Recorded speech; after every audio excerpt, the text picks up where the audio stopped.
Hello listeners, Jordan here. I just want to let you know that you can listen to Nighttime early and ad-free on Amazon Music, included with Prime.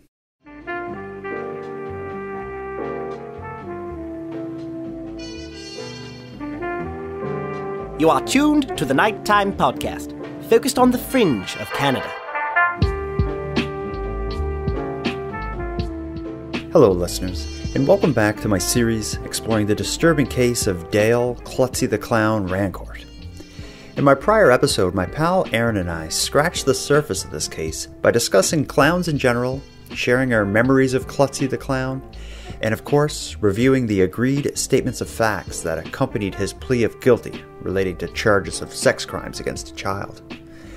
Tonight, we're going to again explore this story, but from a unique point of view. As you heard in my prior episode, while researching Dale Rancourt's life and crimes, I came across a documentary that was filmed about him. It was shot in 2011, several years before his addition to Canada's sex offender registry. The film, which sets out to understand the then well-known children's entertainer, is called Big Shoes and was made by two Halifax-based journalism students, Michael Freeman and Adrienne Lee. Although it received some acclaim at the time of its initial release, Big Shoes really doesn't age well, and that's not because of any of the creative or technical decisions made by its filmmakers. See, this film celebrates a now disgraced children's entertainer and leaves out the topic that dominates any discussion about Dale Klutzy the Clown Rancourt, and that's of course the sexual offences he committed against a child in the years after the film was released. After watching this film, I was very interested in hearing how the filmmakers have dealt with such a spoiled creation, and I of course invited them to share their thoughts and their memories here with you. And that's what we're about to get into. So let's get to it.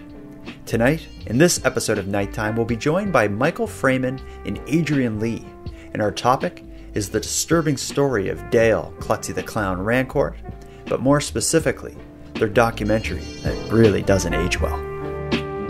If I could do anything at the end of my life, I would love everybody to love me, but I don't think it's going to happen. But if the majority at least say, yeah, he was all right, I did my job.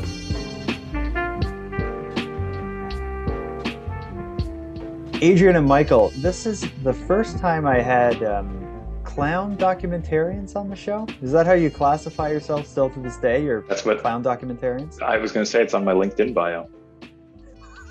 Let's start with you, Michael. Why don't you tell us a bit about yourself, present day? Because I know you as a clown documentarian, but this is a documentary you made 10 years ago. That's right. Yeah, it's the 10-year anniversary, coincidentally. So thanks for that.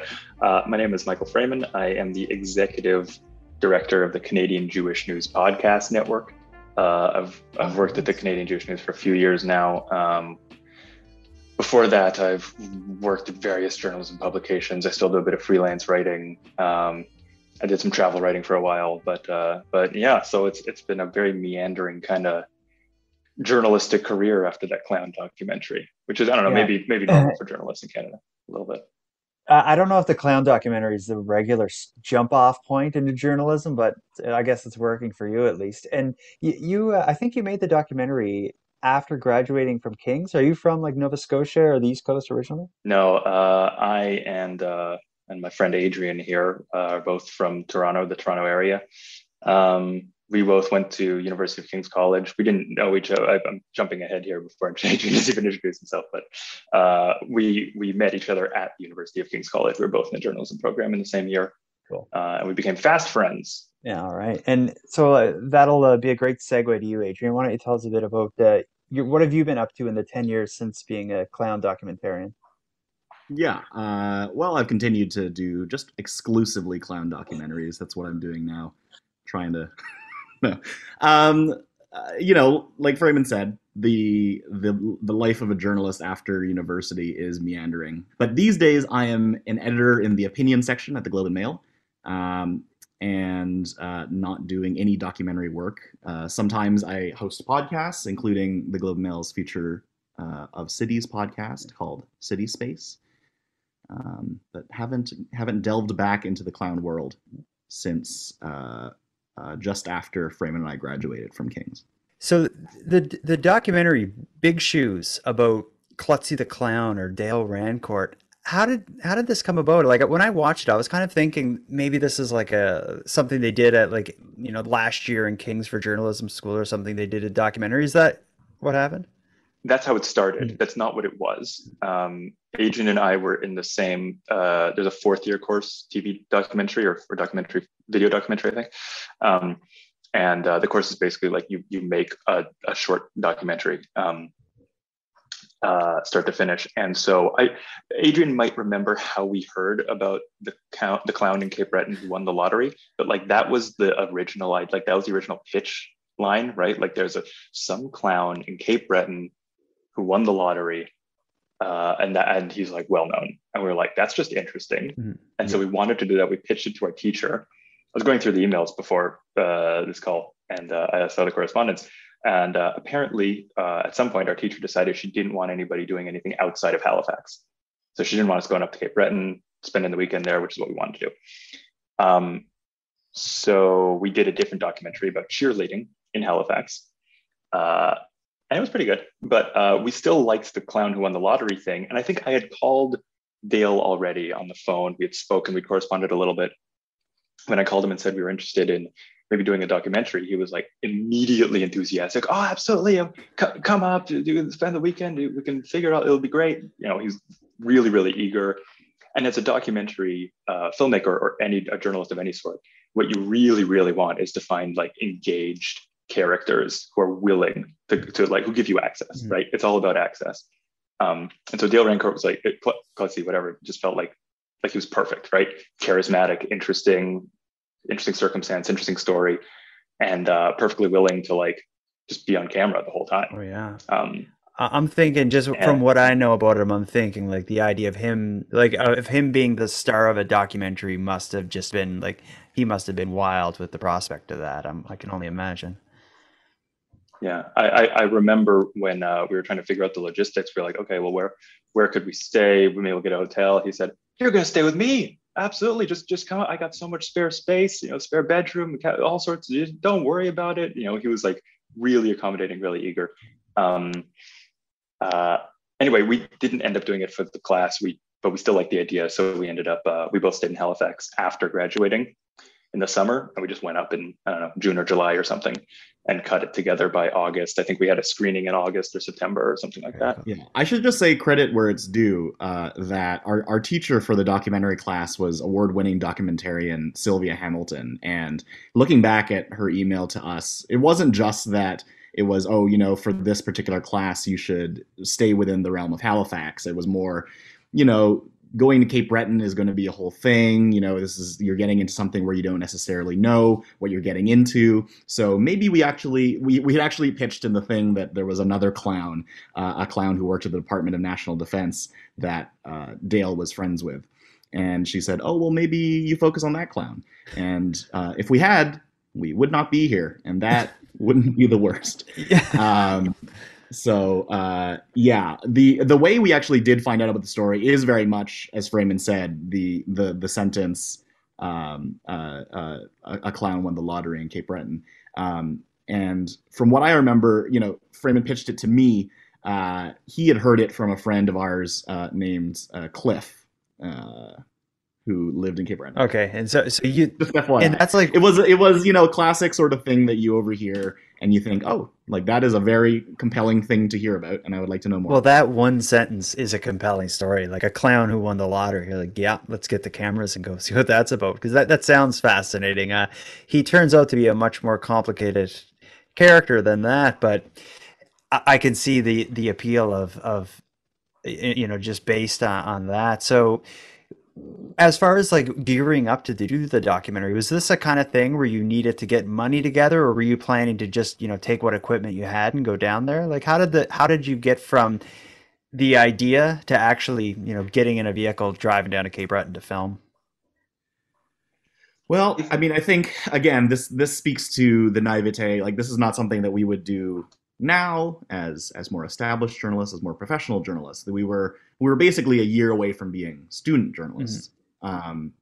But we did not.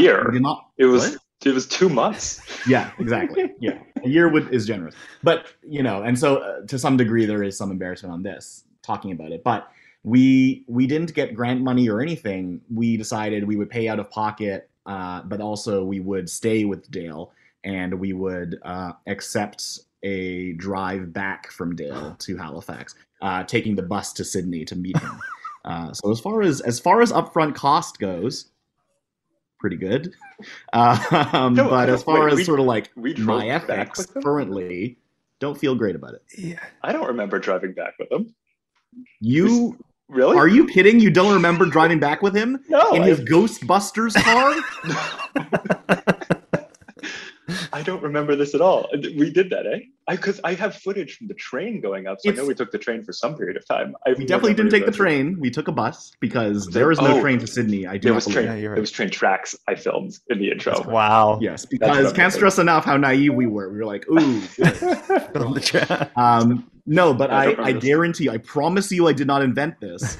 We got a ride home from him because he insisted in a car that was themed to the Ghostbusters. I know the car you're talking about. The fact that you can't remember this is unbelievable to me. I fell asleep in the back of the car because I did not want to sort of have any sort of too much thinking around what was happening, and you sat in the front seat and talked to him the whole drive back to Halifax. Well, I mean, I do not have a great memory, so I'm not surprised I forgot that. But great, it sounds like it was a fun time.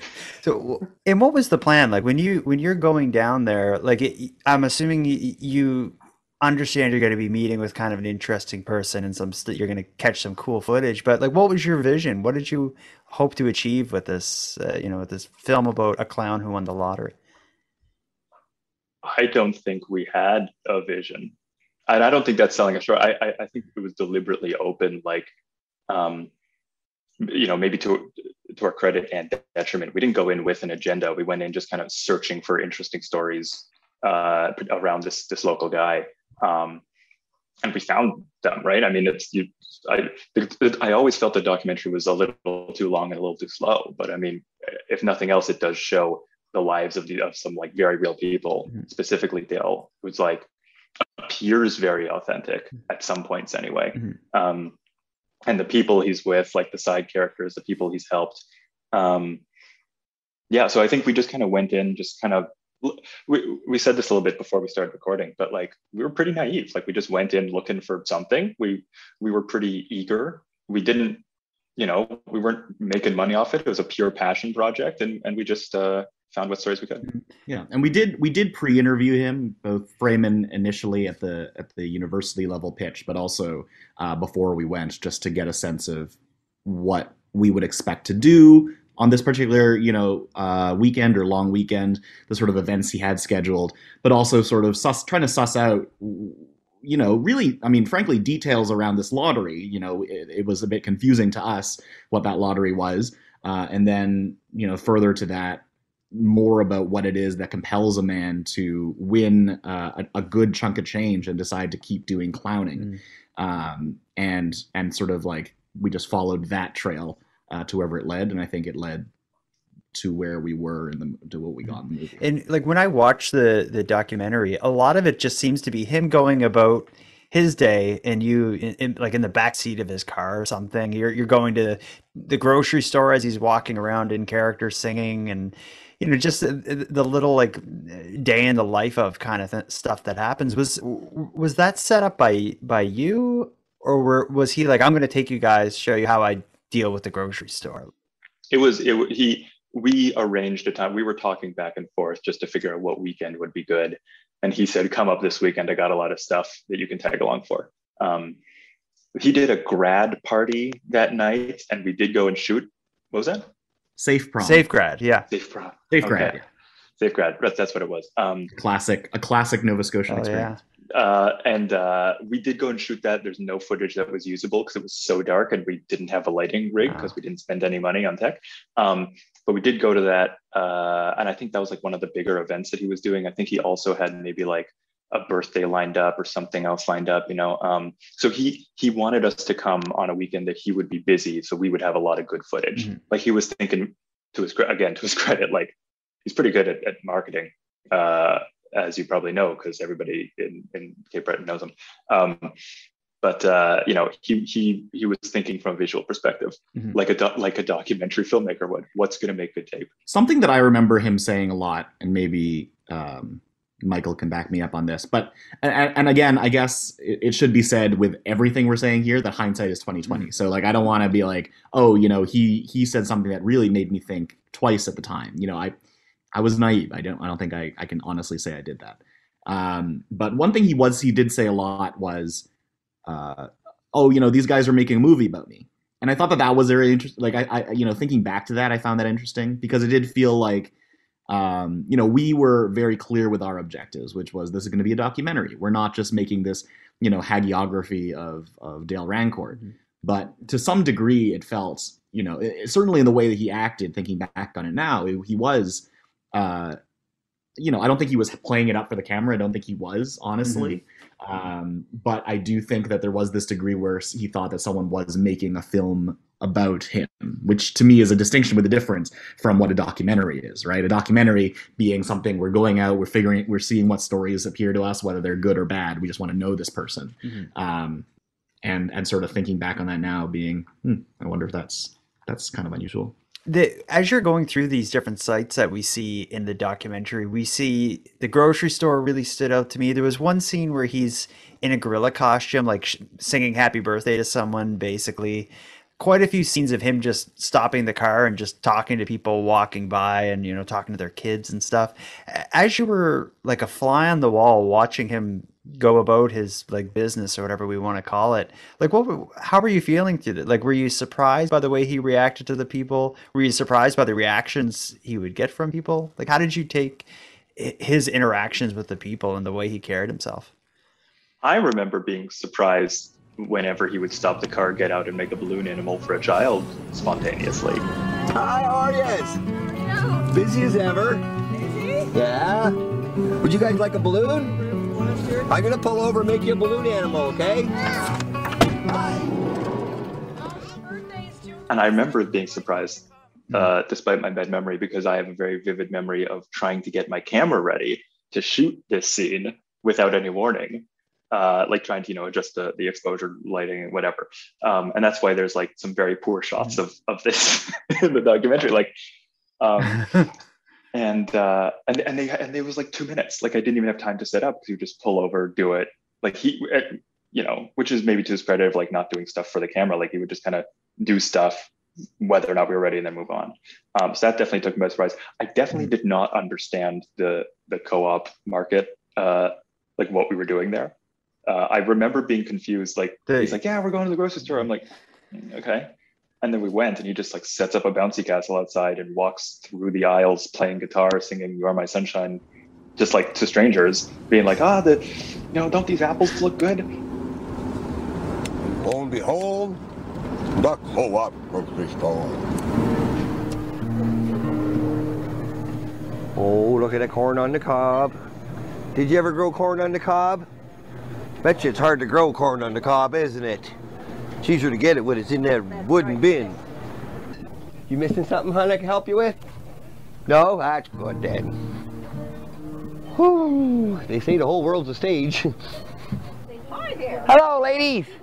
You are my sunshine. What's my favorite song? My only son. My grandson and I sing that every day going to school. I remember thinking like, I remember feeling very self-conscious following this guy with a camera, thinking like, what the hell do people think about this? And like some people give us that look in the documentary, but other people are like just very warm about it. And so I don't know. I remember that being very surreal, and I didn't quite grasp what was going on there. And I want to echo that in the sense that I think that,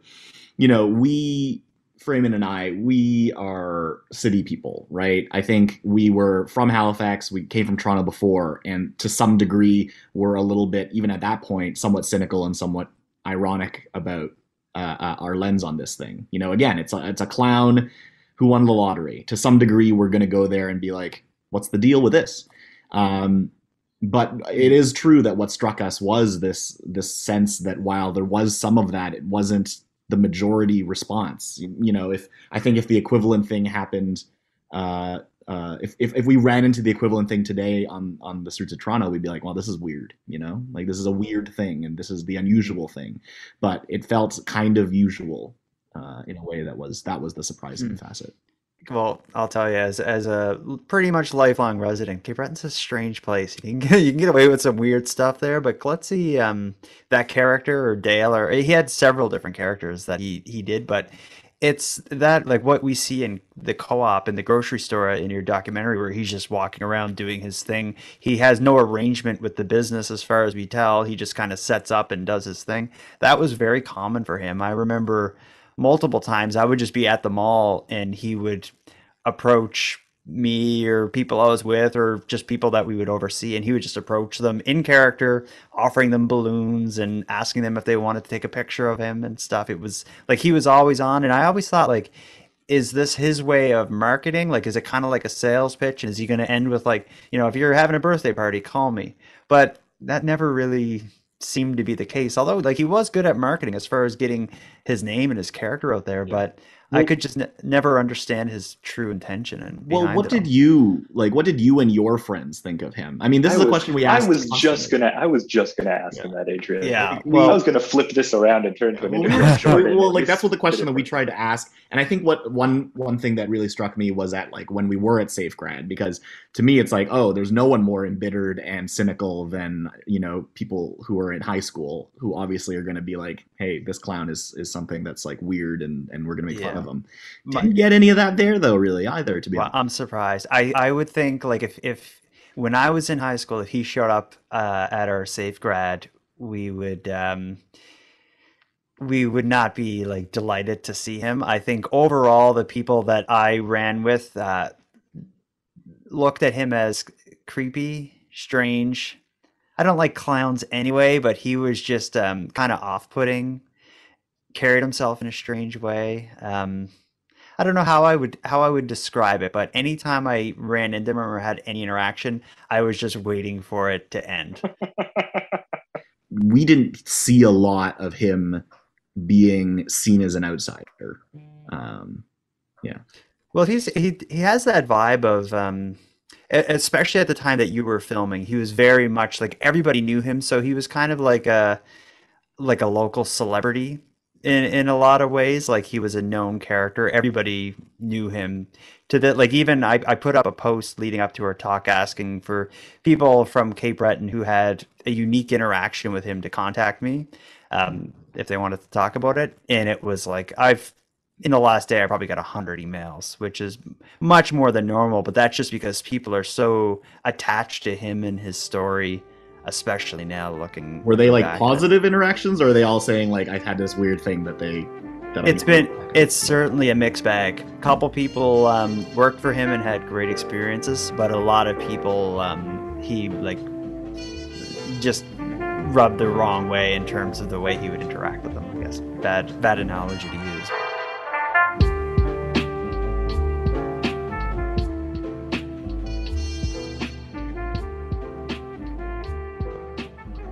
So you complete the documentary over this couple days. What about the release? Like I found some news clippings where you did kind of like a public screening of it in Halifax, at least one.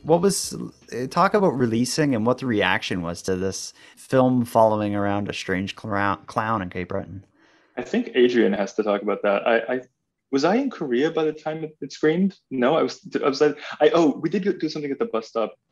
We did do something at the bus stop theater. I do remember that. Yeah, I mean, it basically was a screening. It basically was for almost entirely our friends. There were some strangers. We did promote it widely as far as Halifax goes. You know, we had, in my memory, it was like a fullish house, but it also was a small house, so it wasn't that many people. Dale did come, and I don't remember if it was the first time he had seen it. I don't think it was.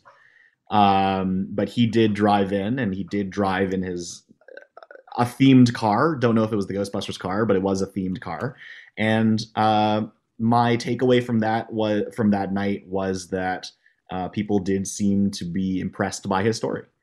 In the future, did you have any plans, like after you released it, did you have any plans for what would happen with this documentary in the future? Like, did you ever see it doing anything, or was your plan to just put it on the internet and see what happens? Did we submit it to the Atlantic Film Festival. Raymond, are you the oldest man? Why don't you remember any of these details? Jesus. Adrienne, if you think this is bad, honestly, you should talk to my wife. She gets frustrated. I forget things that happened 3 hours ago that she asked me. This is incredibly grim, and you should go to a doctor. We had high hopes actually for having it entered in the Atlantic Film Festival, and we did submit it, and we were rejected. I remember this especially because we had to, for the Atlantic Film Festival, which we had this sort of idea was like somewhat, was like they were going to take this because this is local and interesting, but they made us apply for IMDb page. We had to have an IMDb page, and I remember that because it's like, well, I don't think we're going to need these, but all right, let's put this in there. So I think somewhere there is an IMDb page where we have as listed our 1 credit. Wow. Well, let's get to the more complicated part of this. So you put the film together, you screen it, he shows up, sounds like a great time. It doesn't make it to the film festival. I'm assuming you get caught up in other projects and begin to move on with your life. But the story finds its way back to you when he's arrested. Do you in charge with sex-related charges? Do you recall learning about this? And if so, how did you find out that this had happened? Again, I got to defer to Adrienne on this one because I remember he sent me I remember that you sent me the article. I remember you heard about it. I did? Oh, okay. Yeah. That's good. I don't. Do you have this on Facebook? This is good. We have all this stuff. Probably. Here's what I remember. And like on this, my memory is kind of fuzzy, but I have a very clear memory of being at the time I was going through some sort of anxiety stuff, and I was in the hospital. I was in a hospital waiting room, and I remember seeing a TV, which was always blaring, CP24, which is our sort of like local news, but also just like every piece of news information you can have. And I saw that Dale Rancourt was being interviewed on this thing. And I thought, well, that's weird. I'm in Toronto.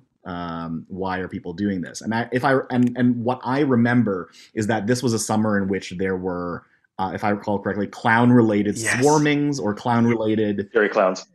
Scary clowns. I think they called it the 2016 scary clown attack phenomenon, where people were. Yeah, maybe it was because of it or Saw or something. Okay, this is actually very vindicating because I wasn't sure whether or not this was okay.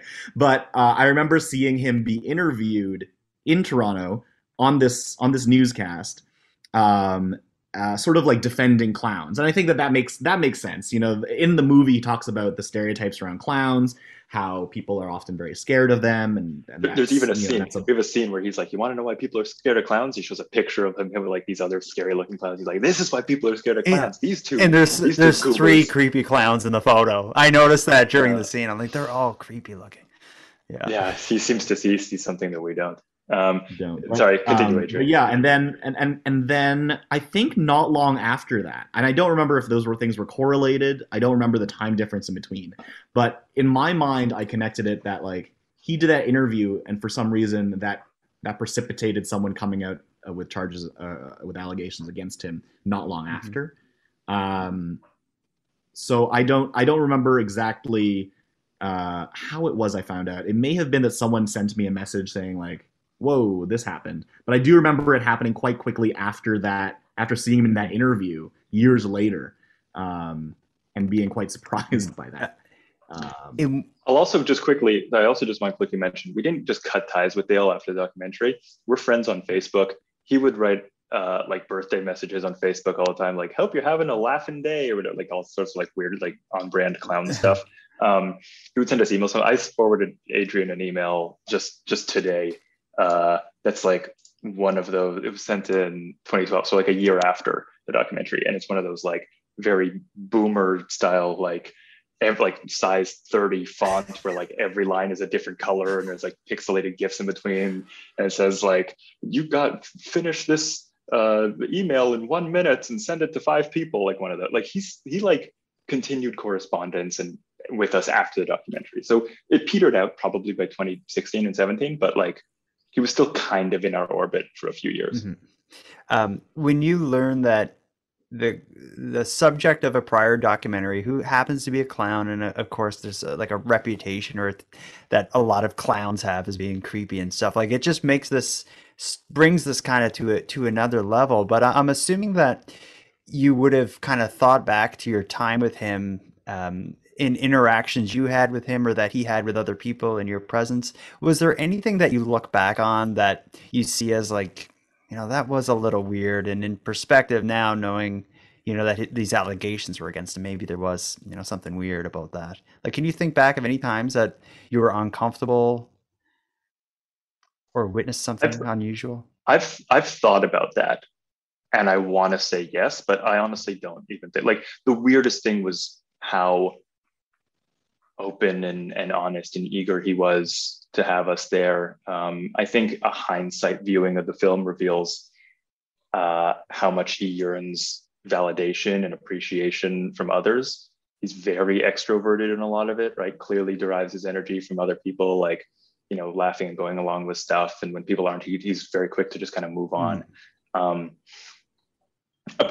I don't know, like that's just sort of like a psychological read after the fact. I honestly don't get a lot of like I didn't get a lot of like creepiness. Like, he can seem creepy when you're looking at it and that he's a sex offender now, but like at the time, not really. Yeah, I mean, as Freeman said, I thought about this a lot, especially in the context of, I went ahead and pursued a career in journalism after this, right?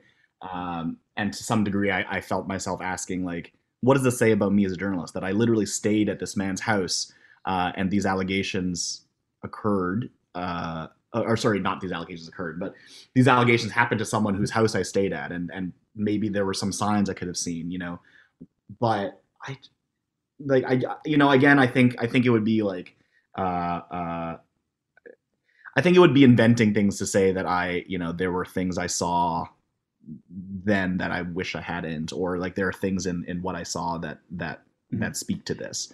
I think that would, if anything, just be like kind of making it about me as opposed to like what about his relationship with employees? I noticed in your documentary there was one employee in particular, a female employee, who spoke about how happy she was to be working for him. Do you recall seeing him interact with his employees? And if so, what do you take back from that?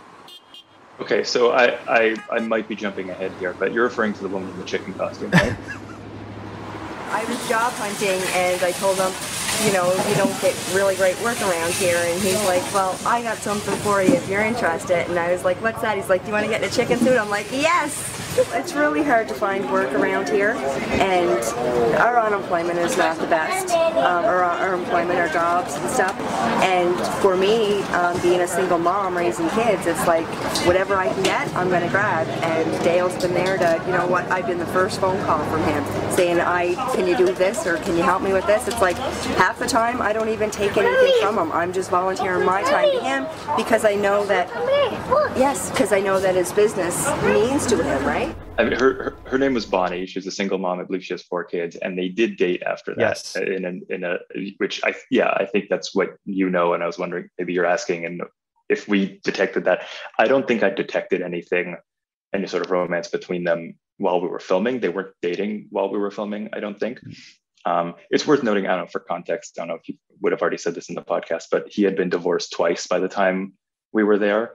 And he talked about, how his first relationship dissolved. He always wanted kids. He had a second marriage and wanted kids, and they couldn't have kids for biological reasons. He wanted to, they started to pursue fostering a kid, adopting a kid.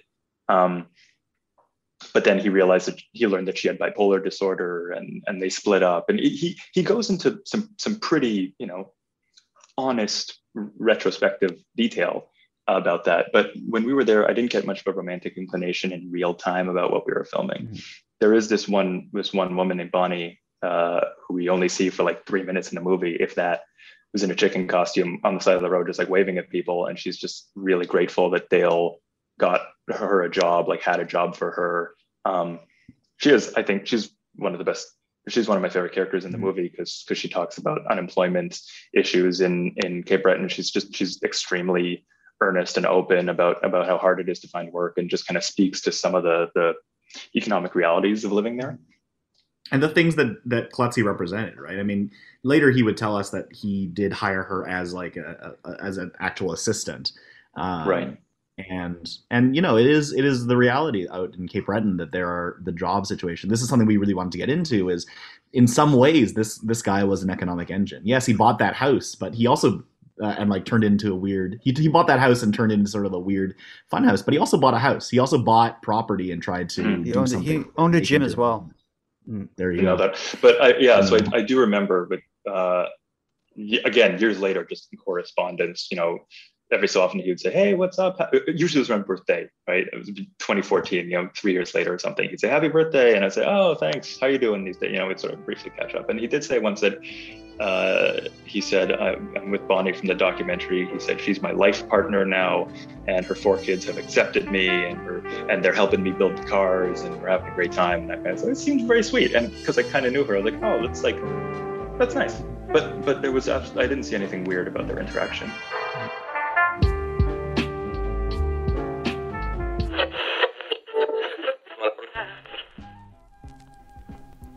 Sorry to interrupt the episode like this, but I want to take a moment and tell you about some bonus content that's on its way to the Nighttime Premium feed. But first, for those of you unfamiliar, let me remind you that there is a separate and a much better Nighttime podcast feed than the one you're listening to this on. What makes it better, you ask? Well, the premium feed is listener funded, so you won't hear distracting ads like this or any of the others you had to sit through. Secondly, the episodes are often released in advance, sometimes by days. But most importantly, the premium feed includes exclusive episodes and content that you won't find here on the free feed. As an example, once part 1 and 2 of the Klutzy series are released here on the free feed, I'll be adding a part 3, which will be exclusive to the premium feed, in which I'll read and discuss the many, many emails I got from people willing to share their memories and experiences with Klutzy.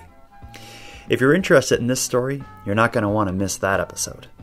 I should also mention that all annual premium feed subscribers will receive a free nighttime welcome pack that includes stickers, buttons, and magnets. So if you want to go premium, you can do it at patreon.com/nighttimepodcast. It's patreon.com/nighttimepodcast. Now let's get back to the episode.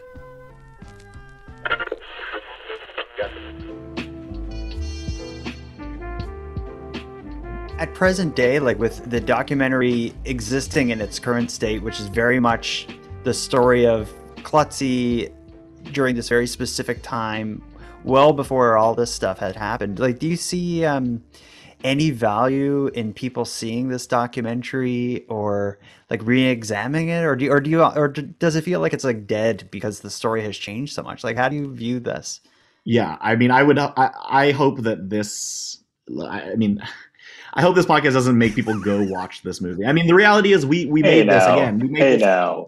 I actually think it's pretty good. I think the editing's pretty good. I think we got some nice, honest human moments. Like I said, it's too. The word "honest" used in this situation is a tricky one for me. I don't think so. I think he was very I think he was a very honest and open person who also is a sex offender. I mean, I don't think. I think that those were earnest moments, not just from him, but from other people. But sorry, I'm sort of interrupting you here.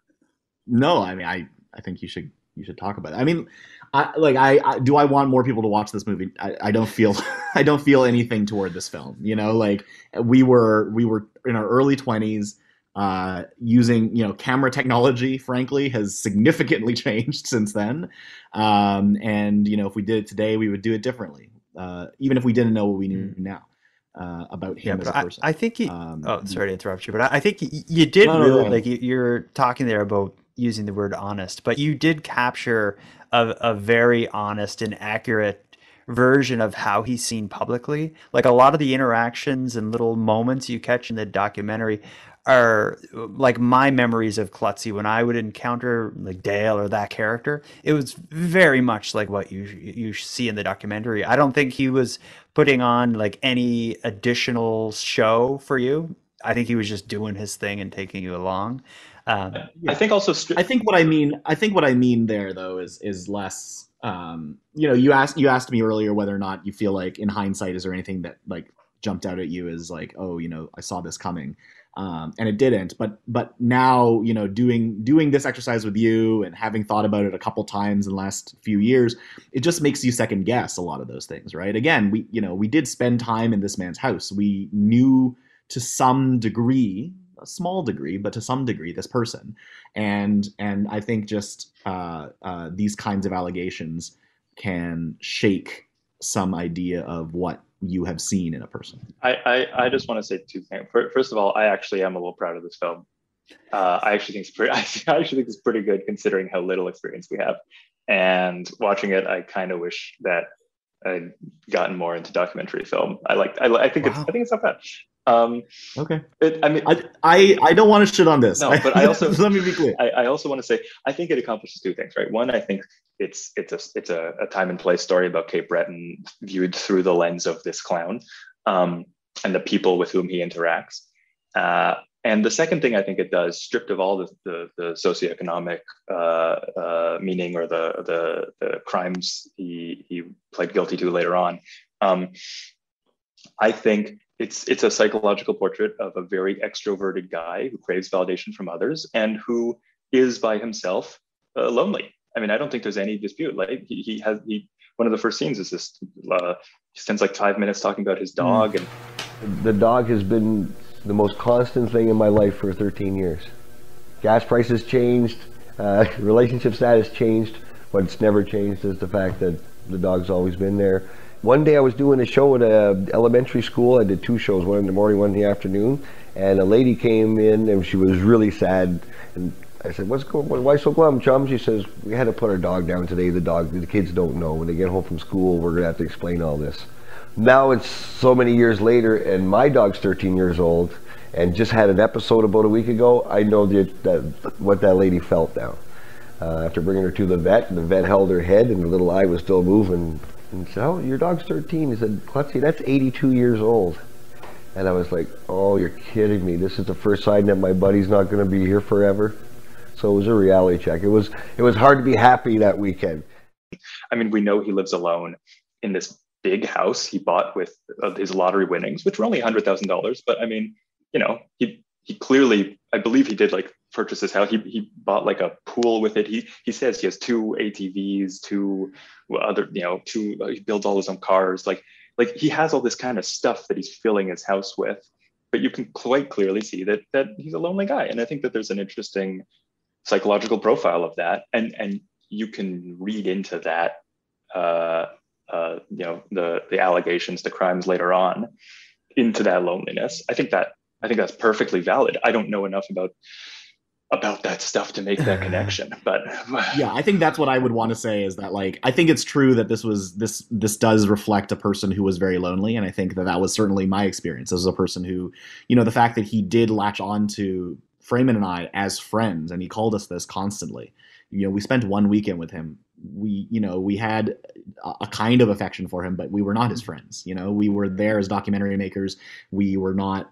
We didn't see each other after that, other than that screening, and so we definitely felt that sense of loneliness. But I think that overall the psychological stuff, it just makes me it makes me nervous to sort of connect his loneliness to what he wound up. Yeah, and he did like the documentary, and I think he probably opened up to us in a way that he hadn't opened up to maybe other people, or he could talk about stuff. So I mean, yeah, he did call us friends. He like has a very immediate intimacy with people, with everybody, but more so, I guess, with us. Yeah, I want to ask about the lottery winnings, because I've heard so many different versions of how much he won and what happened.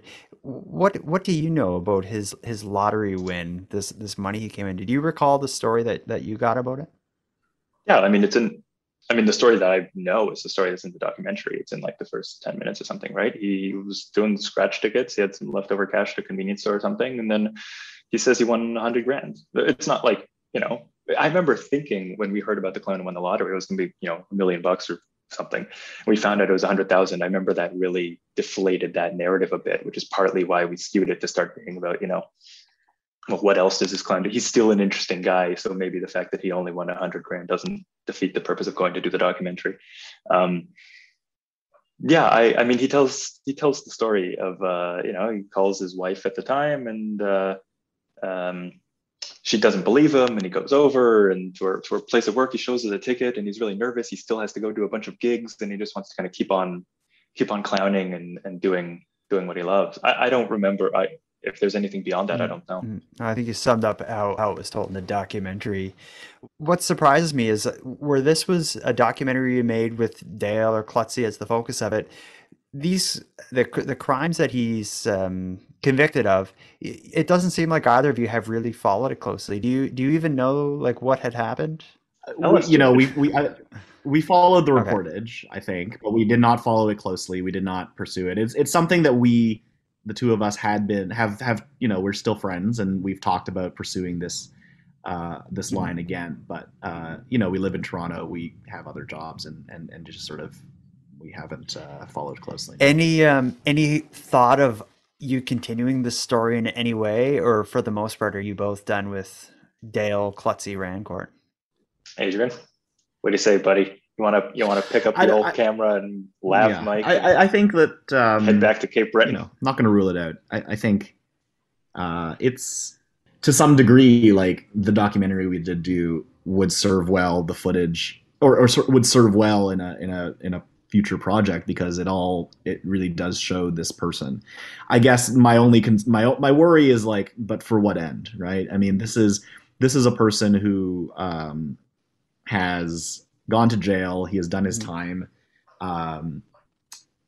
and like to some, like, when we did the documentary, it was, wow, isn't this novel and interesting and weird, this clown who won the lottery?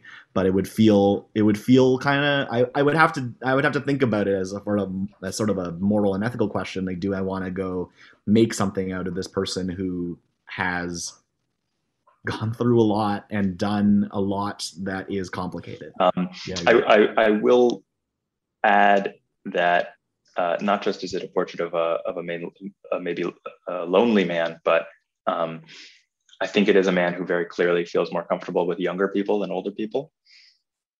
He does have relationships with older people, but I think if there's any way that, you asked before, are we reflecting back on it in a different way? If there's any kind of answer to that, it might be, well, I guess he was always more comfortable with people who were half his age or younger. Like,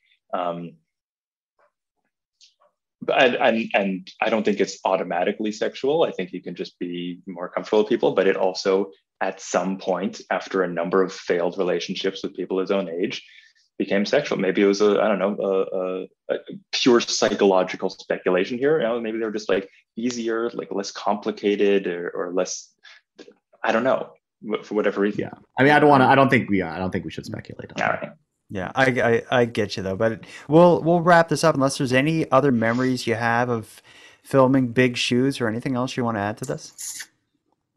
I mean, it's just like honestly, hearing about what happened is like quite an emotional thing, and it's tough because, again, we were so young and we did not, we didn't really know what we were doing, and we really didn't know this person that well, and to know that this kind of stuff happened, you kind of feel bad too. We as storytellers went there to tell his story, and his story continued. This is just true of all journalism and all work that we do. You sort of leave somebody behind, and it's emotional to hear about the kinds of things that have happened since. Obviously not good, but it is just this kind of this feeling of we left him behind, and now I don't know what I'm trying to say here. Yeah, I don't know. it's a crazy thing, it was this project that we embarked on almost as a hobby, and it became, the person at the center of it is, it turned out had an extremely dark past, not a past, an extremely dark future, things about him. I think that's hard to grapple with, both in terms of what we miss, but also what we miss by not continuing to tell the story that we left at.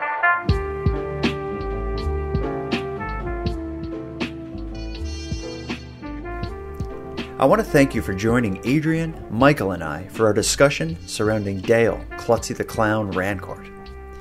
After releasing 2 episodes about Klutzy, I hope by now you have a fairly clear picture of this story. But if I'm being honest, it's about to get a lot more complicated and much more troubling. In my next episode, which will be released in the coming days, we'll hear from someone who is now speaking for the first time publicly about their story. And I'll tell you, her account of what happened is a lot worse than the version he confessed to in court. I would really like to inform you of what really happened regarding the Dale Rancourt, also known as Klutzy the Clown situation, and the victim in that situation, which is also known as me. I was 14 years old. And with that, I'll wrap up this episode of Nighttime, but before we part, I have some thanks. First, a big thank you to Michael and Adrienne for sharing an evening with me and with the listeners of Nighttime. Next, a big shout out to Monty Data for contributing the music to this episode. It's a piece called Noir Tokyo.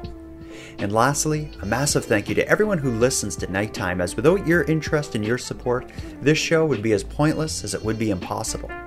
But with that said, keeping the show alive is and has always been an uphill battle. So if you want to help take a bit of weight off the show's back, please subscribe to the premium feed. For about the price of a cup of coffee, you can keep the show alive at patreon.com/nighttimepodcast.